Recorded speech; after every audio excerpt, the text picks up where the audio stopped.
Hello, I'm Baron. Welcome to the Blue Dragon Guild. Today we're talking about terrain and miniatures. Should you use them in your D&D game?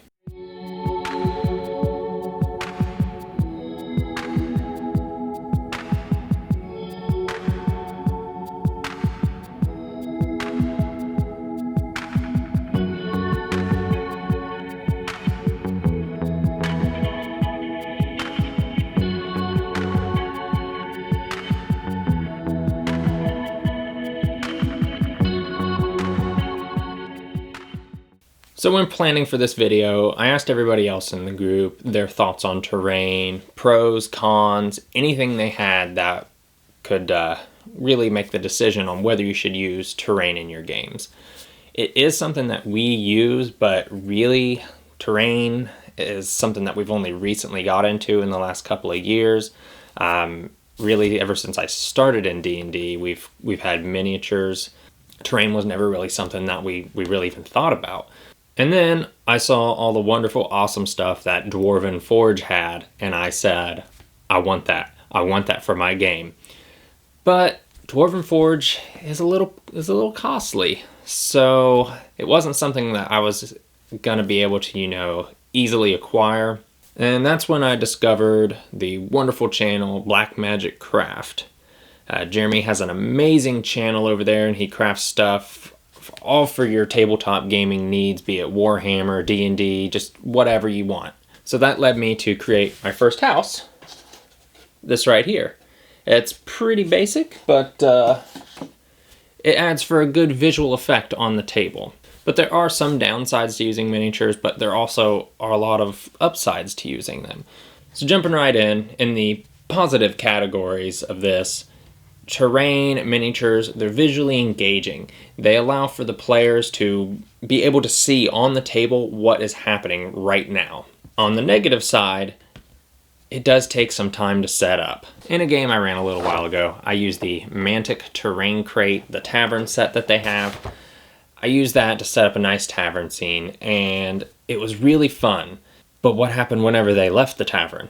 Well, I had to set up a whole new area, which, really isn't bad because it does give a nice little bit of downtime.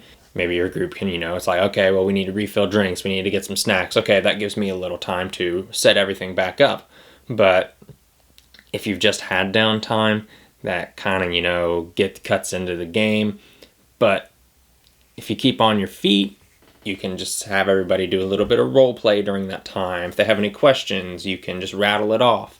Turning a negative into a positive, you can use this time of setting everything up to get your players to ask questions and just role play amongst themselves to further develop their characters.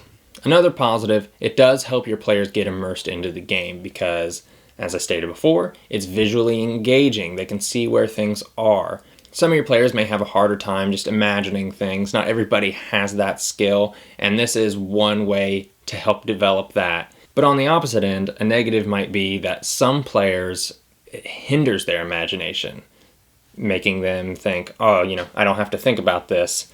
Everything's right here in front of me, so I don't have to, use my imagination. Another positive is the crafting side of it.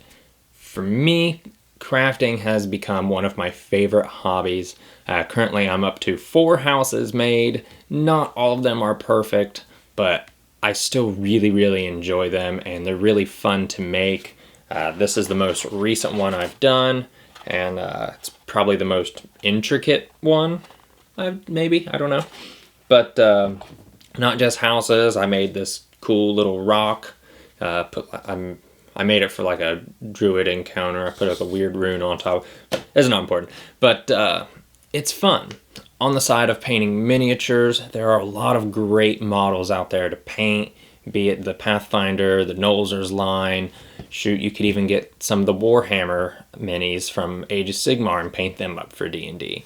Painting and crafting, it's a really fun hobby, one that I've greatly enjoyed. I've really only been into the crafting portion for less than a year. I've been painting for over a year now, and it's a lot of fun for me. But for some people, it's not. It is time consuming. It is a little costly if you don't watch yourself. especially if you're just straight buying like 3D printed terrain, or if you even buy a 3D printer. Those things are expensive.